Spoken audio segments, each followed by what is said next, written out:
Hello అన్న, మీ పేరు? సురేష్ అన్న. నా పవన్ కళ్యాణ్ గారు డిప్యూటీ సీఎం అయినారు కదా, ఎలా ఉంది ఆయన వర్కింగ్ స్టైల్ అయింది? అంత చాలా బాగుందన్న. చాలా బాగుంది. చాలా అంటే చాలా బాగుంది. ఎక్కడో ఎర్రచందనం ఎప్పుడో వెళ్ళిపోయింది కూడా మళ్ళీ రివర్స్ తీసుకొస్తున్నారంటే చాలా గ్రేట్ కదా.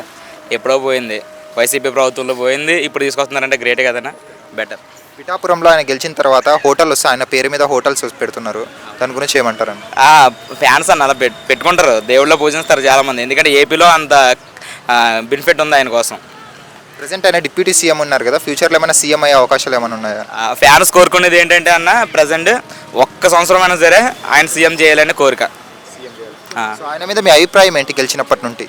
Best number of the king of the man, best man.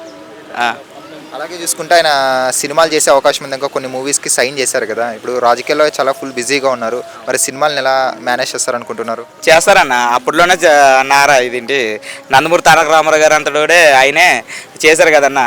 Last film వచ్చి మేజర్ చంద్రకాంత్ సీఎం ఉండగానే చేశారంట ఆయన. అది కూడా ఉంది, ఈయన కూడా చేయగలిగే సత్తా ఉంది అట్లా. పవన్ కళ్యాణ్ గారు ఇప్పుడు డిప్యూటీ సీఎం అయ్యే ఆల్మోస్ట్ 1 month అలా అవుతుంది. సో ఆయన వర్కింగ్ స్టైల్ గురించి మీరు చెప్పారు, అంటే ఇచ్చిన హామీలను నెరవేరుస్తారనే నమ్మకం ఉందా? పక్క నెరవేరుస్తారన్న, పక్క. దాంట్లో ఏమాత్రం డౌట్ లేదు, 100% చేయగలరు.